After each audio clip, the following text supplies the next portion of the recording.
Hello all you lovely computer scientists. Today we're going to be showing off an alternative for lists in Python. What they are sets. These are non-iterable, non-duplicate printing lists. And they have some unique commands attached to them, and they're very useful in Python.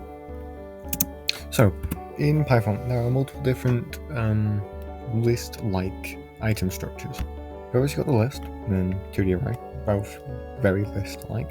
There are more unique ones, such as sets. Now, there are two ways to make a set. You can do the squiggly brackets and a data piece. If you don't put a data piece in there, it will assume it's a dictionary. Or you can assign it by doing set and brackets. Or was it squiggly brackets? Yeah, set and brackets. These are both sets, just print their types.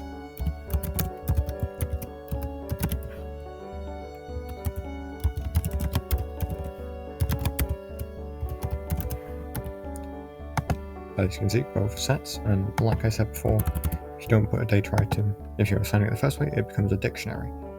Now, sets have their own unique set of subcommands, So think lists, you have append, remove. For sets, you can't use append and remove. Watch, if I do sets.append,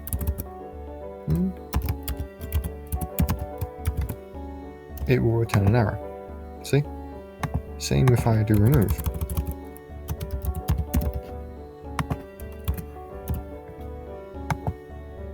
Oh, maybe it does work with remove.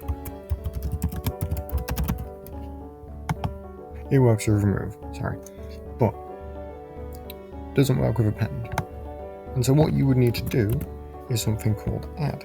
Sets.add. And then you have your second thing.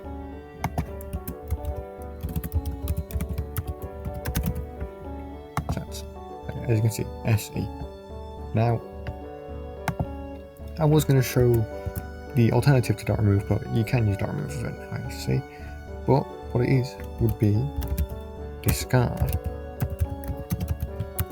So if we do discard S and then print sets.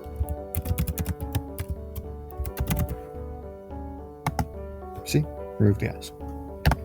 Now, you may wonder, why would we use a set? Well, there are many differences which I have from lists. One, it is non-iterable, meaning that you can't access just one thing. So if I try print sets 1, we will get an error. See? Non-iterable, non-indexable. But another thing is that it will never print duplicates. So if I print sets now, as you can see, we've got 2 S's. Not printing that second S.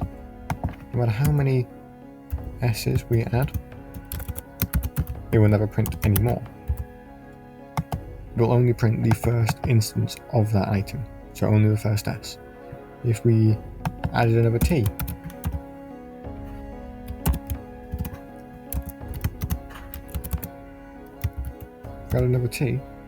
doesn't print the T. I put the R there just so you can see there's a difference. Doesn't print them.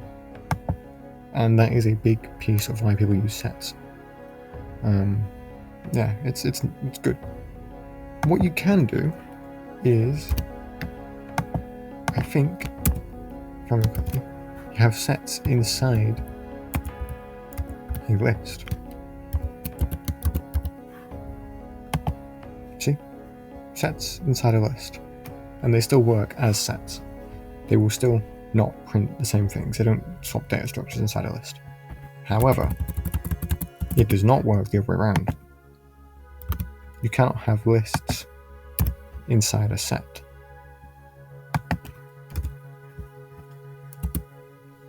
Because the data structures must be immutable. See? Sure, it says error on that line, but it'll say that on any line subsequently.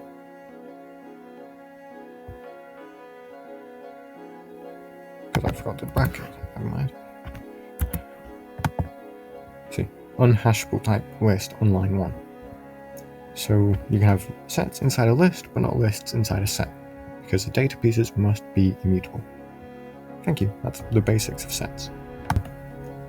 Thank you all very much for watching the video. I do hope you learned something about, I do hope you learned something in general.